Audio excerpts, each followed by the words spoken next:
Welcome to my channel nursing with easy tricks. तो चलो आज हम पढ़ेंगे ओबीजीवाई का एक topic that is the abnormal puerperium. ये जो टॉपिक है बहुत इंपॉर्टेंट है, जो एग्जाम में बहुत बार पूछते हैं। तो चलिए शुरू करते हैं आज का हमारा टॉपिक एबनॉर्मल प्यूपेरियम। तो एबनॉर्मल प्यूपेरियम समझने से पहले आप सबको ये पता होना चाहिए कि प्यूपेरियम क्या है। आपको पहले नॉर्मल प्यूपेरियम समझना होगा, तभी आपको एबनॉर्मल प्यूपेरियम पता चलेगा कि क्या है। तो अगर आपको नॉर्मल क्या है वो पता नहीं तो एबनॉर्मल आप समझ नहीं पाएंगे। ठीक है, तो होप सो आपको नॉर्मल प्यूपेरियम पता होगा।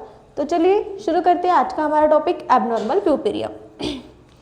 तो एबनॉर्मल का मीनिंग सीधा है विच इज़ नॉट नॉर्मल। और प्यूपेरियम का मीनिंग क्या है? प्यूपेरियम क्या रहता है? एक पीरियड है, it is a period following child birth. The period following child birth मतलब क्या? बच्चा होने के बाद का एक पीरियड है इन विच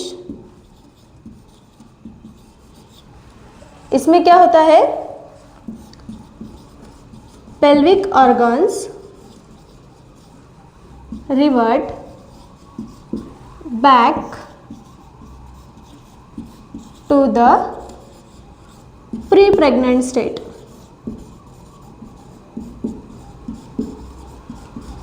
Both anatomically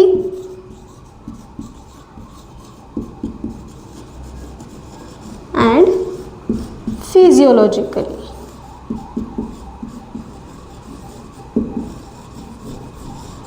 तो क्या है puerperium? It is a period. क्या है? एक पीरियड है, it is a time period following child birth. कब का पीरियड है? जब बच्चा होता है उसके बाद का पीरियड है। इन विच मतलब इसमें क्या होता है?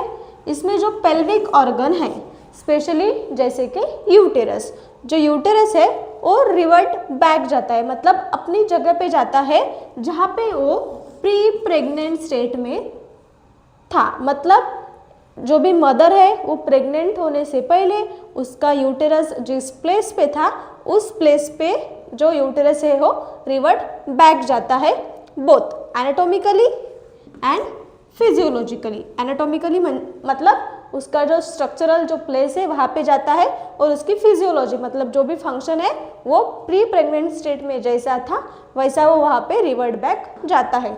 तो ये है डेफिनेशन प्यूपेरियम की। और इसका जो टाइम ड्यूरेशन रहता है वो रहता है 6 वीक्स का।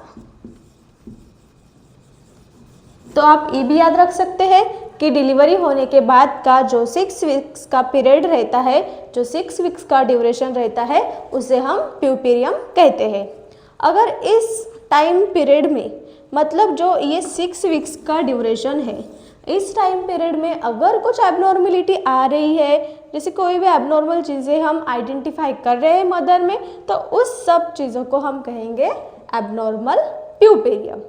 ठीक है, होप सो आपको डेफिनेशन अच्छे से समझ में आ गई होंगी। तो अभी हम देखेंगे हमको कौन से मतलब हम फोकस करेंगे मेनली कि कौन से प्रॉब्लम्स, कौन से एबनॉर्मेलिटी हमें प्यूपेरल पीरियड में दिखती है। तो चलिए स्टार्ट करते हैं।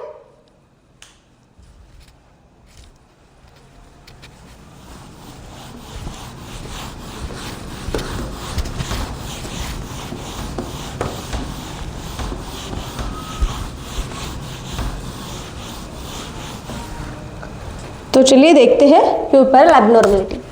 सबसे पहले रहता है सब इन्वोल्यूशन ऑफ यूटेरस। देन हमको देखने को मिलेगा postpartum haemorrhage,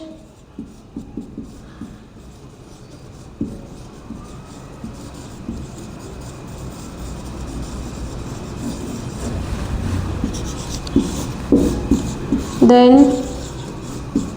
puerperal pyrexia, puerperal sepsis,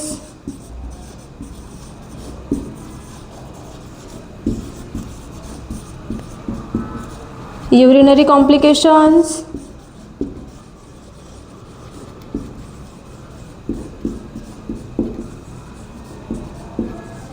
Then we can see the breast complications.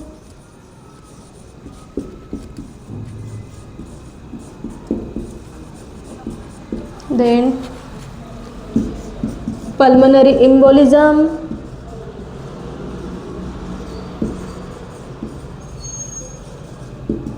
और है कुछ साइकेटिक प्रॉब्लम,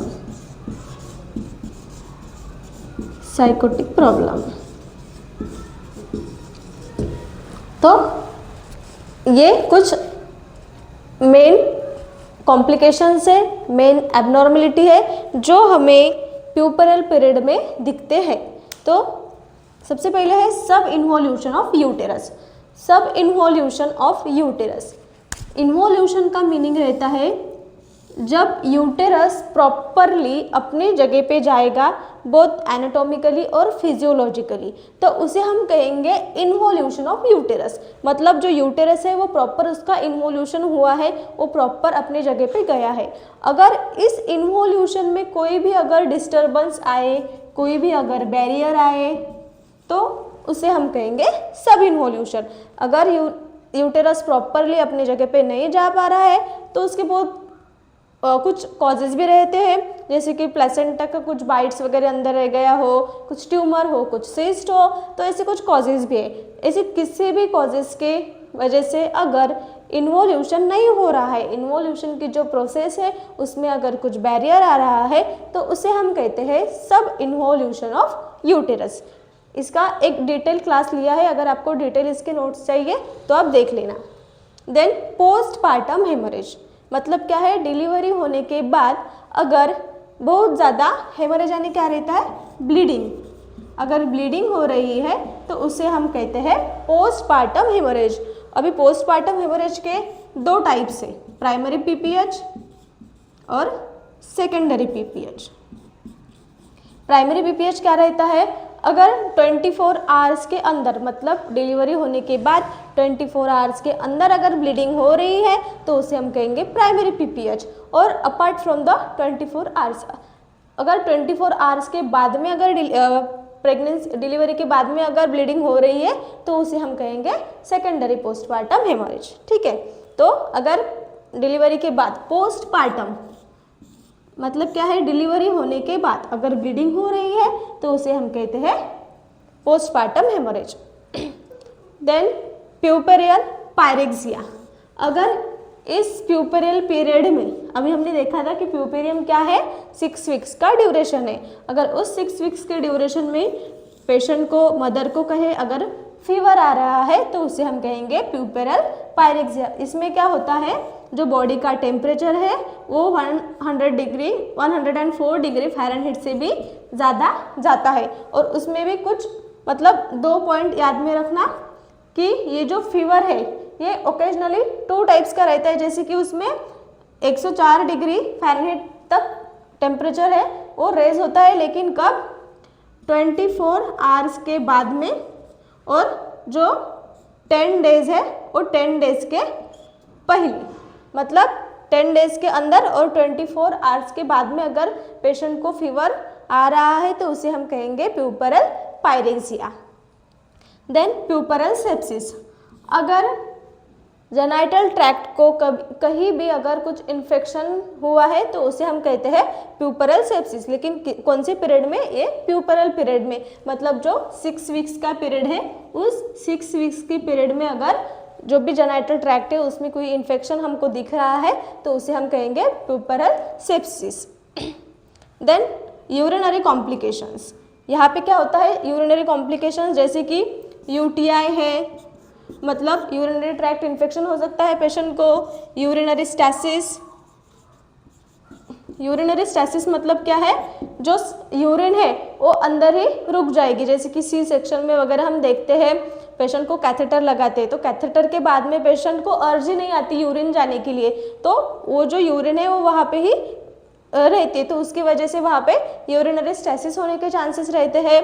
कभी कभी इनकॉन्टिनेंस ऑफ यूरिन, मतलब पेशेंट को सिग्नल ही नहीं मिलता, जैसे कि हमें पता है कि जो डिलीवरी का टाइम रहता है उसमें क्या होता है, जैसे जैसे बच्चे का प्रेशर जो है वो ब्लैडर पे पड़ता है, पेशेंट को यूरिनरी फ्रीक्वेंसी रहती है, लेकिन डिलीवरी होने के बाद जो ब्लैडर का सेंसेशन है वो थोड़ा सा कम हो जाता है। तो उसकी वजह से क्या होगा, यहाँ पे पेशेंट को समझेगा नहीं कि उसको यूरिन जाना है या नहीं, तो उसकी वजह से यहाँ पे यूरिनरी कॉन्टिनेंस भी देखने को मिलेगा। देन और एक कॉम्प्लिकेशन है, that is the residential urine. Residential urine, इसमें क्या होता है, पेशेंट को पता ही नहीं चलता कि जो ब्लैडर है वो पूरी तरह से एम्प्टी हुआ है या नहीं है। तो इसी तरह से हमें क्या मिलेगा, ये सब कॉम्प्लिकेशंस, यूरिनरी कॉम्प्लिकेशंस जो है वो वहाँ पे देखने को मिल सकते हैं। Then breast complications, breast complications में भी कुछ प्रॉब्लम्स है, जैसे कि ब्रेस्ट एंगोर्जमेंट है। ब्रेस्ट एंगोर्जमेंट ये क्यों होता है, अगर जो मदर है वो बच्चे को प्रॉपर फीड नहीं कर पा रहे, जैसे कि प्राइमरी मदर है उसको प्रॉपर नॉलेज नहीं है, या और कोई रीज़न से अगर बच्चे को प्रॉपरली फीड नहीं किया गया है, तो उसकी वजह से वहाँ पे क्या होगा, जो मिल्क है वो वहाँ पे ही रहेगा, तो उसकी वजह से जो ब्रेस्ट है वो टेंडर और हमको थोड़ी सी एंगोर्ज्ड लगेगी। देन मैस्टाइटिस मतलब ब्रेस्ट में इन्फेक्शन होने के चांसेस रहेंगे। एब्सेस मतलब पस फॉर्मेशन, यहाँ पे ब्रेस्ट में अगर इन्फेक्शन है, इन्फेक्शन को हमने टाइम पे ट्रीट नहीं किया तो वहाँ पे एब्सेस मतलब पस फॉर्मेशन भी होने के चांसेस रहते हैं। तो ये सब है breast complications. Then pulmonary embolism, हमको पता है यहाँ पे पल्मोनरी एम्बोलिज्म और डीप वेन थ्रोम्बोसिस, डीवीटी, मतलब पेशेंट को अगर जल्दी से हमने एम्बुलेट नहीं किया, अगर पेशेंट को जल्दी से हमने नहीं बोला कि चलो अभी आपको उठना है, खुद की कुछ एक्टिविटी खुद को करना है, तो उसकी वजह से क्या होगा, पेशेंट के जो वेन्स है वहाँ पे थ्रोम्बस फॉर्मेशन हो जाएगी। तो इसकी वजह से यहाँ पे पल्मोनरी एम्बोलिज्म और डीप वेन थ्रोम्बोसिस जैसे प्रॉब्लम्स भी हमें इस पीरियड में दिखाई देंगे। देन साइकोटिक प्रॉब्लम, स्पेशली अगर प्राइमरी मदर है तो उसमें कुछ साइकोटिक प्रॉब्लम्स हमें देखने को मिलेंगे, जैसे कि पोस्टपार्टम ब्लू, डिप्रेशन, साइकोसिस, ये सब साइकोलॉजिकल प्रॉब्लम्स हमें मदर में देखने को मिलते हैं। क्योंकि जैसे कि जो ब्लू है तो उसमें क्या करते हैं, मदर को अगर प्रॉपर अटेंशन नहीं मिला, जैसे कि 9 मंथ का जो पीरियड रहता है उस महीने में टोटली हम मदर पे कॉन्सेंट्रेट करते हैं, उसका खाना पीना, मेडिसिन जो भी है पूरा हम यहाँ पे उस पर कॉन्सेंट्रेट करते हैं। और बच्चा होने के बाद क्या होता है, मदर से ज़्यादा हम बेबी पर कॉन्सेंट्रेट करते हैं, तो उसकी वजह से कभी कभी क्या होता है, जो मदर है उसको ऐसे निगलेक्ट फील होता है, तो उसकी वजह से यहाँ पे साइकोटिक प्रॉब्लम्स जो है वो आ सकते हैं, और ये जो प्रॉब्लम्स है वो 2-3 दिन में रिजॉल्व हो जाते हैं। ठीक है, तो ये सब प्यूपरल एबनॉर्मेलिटी जो है वो हमें देखने को मिलती है, जैसे कि सब involution of uterus, postpartum haemorrhage, puerperal pyrexia, puerperal sepsis, urinary complication, breast complication, pulmonary embolism and psychotic problems. तो ये सब कंडीशन हम एक एक करके डिटेल में देखेंगे।